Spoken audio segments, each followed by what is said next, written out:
Hey guys, Rex here. I'm going to show you our first initial testing of the EP-5 7-35x56 glass clarity results, okay? I just got it in for the testing and evaluation.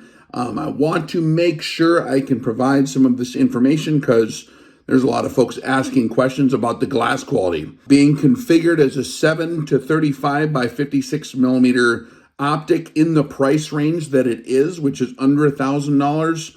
A lot of skepticism, myself included, of the optical clarity, the optical quality. And so I put it side by side with my Optilith 30 power fixed spotting scope made in Germany. I got the quantified test results for resolution. I even videotaped through the reticle on both of them to just show you a first glance idea of the optical clarity of these optic. So we'll show you that real quick, and then we're going to come back and have a quick discussion.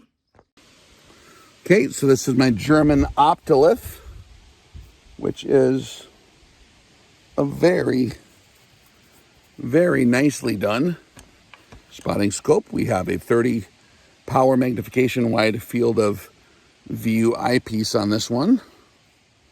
This is a really, really good spotting scope. So I add 30 power on the EP-5. I was reading 1.6 cycles per millimeter on the exact same thing, at the exact same spot we're at now.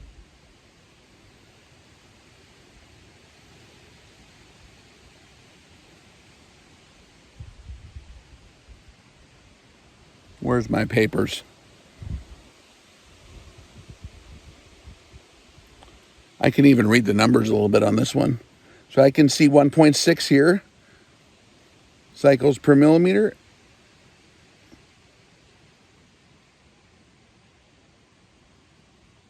So here is the view through the Optilith 30 power spotting scope, set up at exactly 25 meters. We got the glass perfectly clean, used, what is this stuff right here called? Modern Spartan Systems. And if I can find the code and all that for this to buy it in the link, I'll share it with you. But there's a stuff called Crystal Clear. Okay, and that's what I use to clean my glass. It actually works very well. Okay, Crystal Clear. This is used on like air aviation lenses, like they use it for the gun sights on A-10 Warthogs and stuff like that. Actually really good stuff. So I got everything perfectly clean on the Optilith because those things get dirty over time, and everything was brand new, perfectly clean with the EP-5 rifle scope. Okay, now just for context, I don't know what the price is right now of the Optilith spotting scopes. I think they're when I got it, was in the $2,700 to $3,300 range. So about a $3,000 German spotting scope. Very nice quality optic. I used it at all my professional training classes. I use it for ELR spotting, all kinds of stuff, okay? Putting it on the test board. Methods and materials will be comprehensively covered on the Patreon upload. If you guys are part of the RX Classroom, or if you are with us on the paid level on Patreon, you can get the detailed, extreme, nauseating detailed methods and materials for reproducibility of these tests. Okay, but I'm just going to show you right here.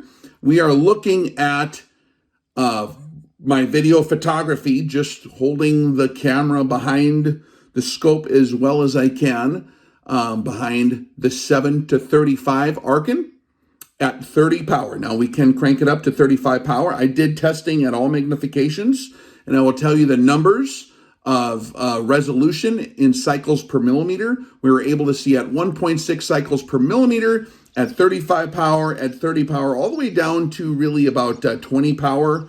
And when you get to 16 power, we're seeing 1.4 cycles per millimeter and a little bit of 1.6, depending on exactly how steady you were behind the optic. The eye box is tight on a rifle scope of this configuration with magnified optic or variable optics. So your head has to be right behind there. Trying to get the camera as best situated as I can. I can see with the naked eye 1.6 cycles per millimeter. Now, I don't know how this is going to turn out in the film. Can you see it in the film or not? I can see all three bars being distinguished from each other at 1.6 cycles per millimeter through the rifle scope. Okay, when I have my eye perfectly centered by the rifle scope, I can see 1.6 cycles per millimeter. That was our number. We mostly got that. And 1.4 if you're sloppy with your eye position behind the scope. Through the German optolith, here's the view through that. We were seeing at 1.6 cycles per millimeter. So what is the resolution, optical resolution? According to the T21 target test, which I believe, if I remember correctly, is mil standard 150 alpha, which is what they use for, optical resolution test on a spy satellite or SR-71 Blackbird camera or whatever kind of sniper scope or whatever you're using. Same exact resolution test, okay? Methods and materials, again, on exactly how that works. It's all publicly available information. But I can see the same resolution through the EP-5 or 7-35 rifle scope that is under $1,000. And I think it's even more I'll provide the codes, of course. I have the Rex code, which saves you a couple $100, I think. It's going to give you the best deal available online that there is online. I'll share that code with you guys below as usual that I always do. But it's seeing as good as a $3,000 German scope. Those are just the numbers. This is not a game to me. I don't care if one doesn't do as good as the other. Of course, I can put the links of the optolith in there too. I mean, I have ways of getting links. I work with a lot of different outfits, a lot of different optics companies that sell huge amounts of stuff, like any brand, right? I'm just telling you the numbers, okay? No reason, there's no room for emotion when you're using straight math and sound methods and materials. So that's just the results. There are different ways to categorize clarity in optics, of course, but resolution is a big thing, okay? Is there vignetting on the 7-35? Yeah, there's optical vignetting on the lower power a little bit. What's the color rendition? What's that, what's the quality of there's other ways to qualify glass quality, but I only know of a few ways to quantify it.